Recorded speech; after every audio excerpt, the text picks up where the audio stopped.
சொர்க்கமே என்றாலும் அது நம்மூர போல வருமா?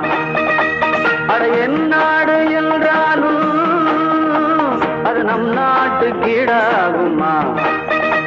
பல தேசம் முழுதும் பேசும் மொழிகள் தமிழ் போல் இனித்திடுமா?